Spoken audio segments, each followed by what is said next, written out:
வேணாலும் செய்யலாம். பிராமணர், சத்திரியர், வைசியர், சூத்திரர், 4 வருணத்தினர், 5வது வருணத்தினர் யாராக இருந்தாலும் செய்யலாம். எந்த ஒரு கட்டுப்பாடும் கிடையாது அப்படின்னார். அப்படின்னா சுவாமி நானும் இந்த விரதத்தை செய்கிறேன், எனக்கும் சொல்லி கொடுங்க அப்படின்னு விறகு வெட்டியும் அந்த பூஜையை செய்தான். அவனுக்கும் செய்கிறேன்னு சொன்னதும் அவனுக்கும் விறகுகள் அனைத்தும் விற்று தீர்ந்தன. அவனுடைய வறுமையும் நீங்கியது. அவனுக்கும் திருமணம் நடந்தது. அவனும் குடும்பத்தோடு சௌக்கியமாக நல்லபடியாக வாழ்ந்திருந்தார். சத்யநாராயணன் 2வது அத்தியாயம் நிறைவடைந்தது சார்.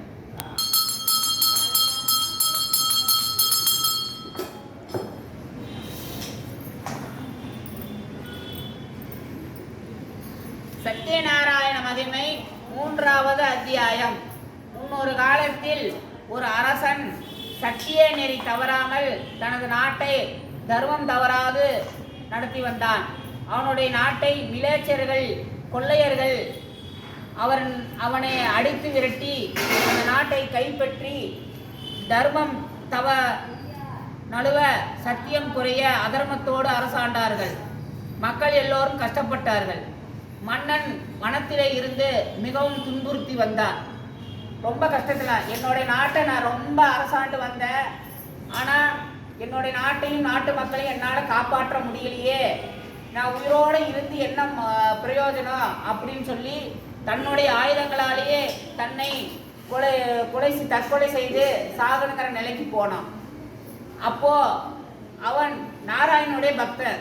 அப்போ நாராயணன் அவனுடைய கையை தடுத்தாட்கொண்டு, ஏ மன்னா, நீ ரொம்ப கஷ்டப்படாத, நான் உனக்கு என்னுடைய 5 விதமான சங்கு, சக்கரம், கதை, கட்கம், வாள் என்ற 5 ஆயுதங்களையும் உனக்கு நான் தரேன்.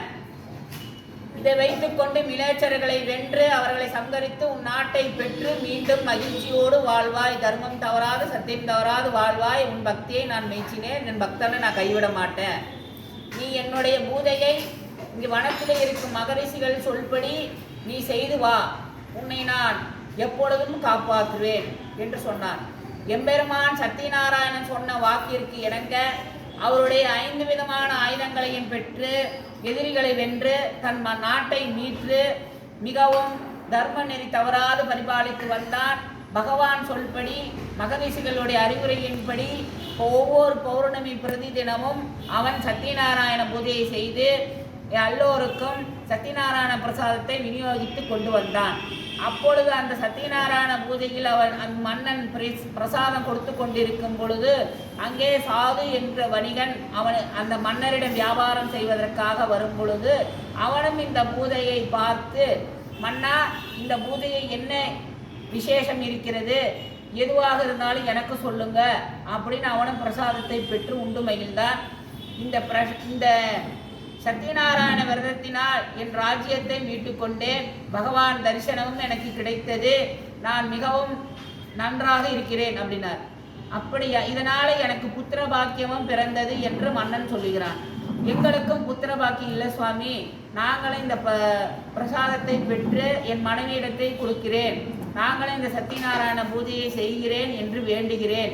எனக்கும் குழந்தை பிறக்கட்டும் அப்படின்னு கேட்டுக்கிட்டு போய் தன்னுடைய ஊரில் தன்னுடைய மனைவி கிட்ட சொல்கிறா. அப்படி மனைவி கிட்ட சொல்லி, இந்த மாதிரி சத்யநாராயண விரதம்னு நான் கேட்டுட்டு வந்திருக்கேன்வா, இந்த விரதத்தை நாம் செய்தோம்னா நமக்கு குழந்தை பிறக்கும் அப்படின்னா.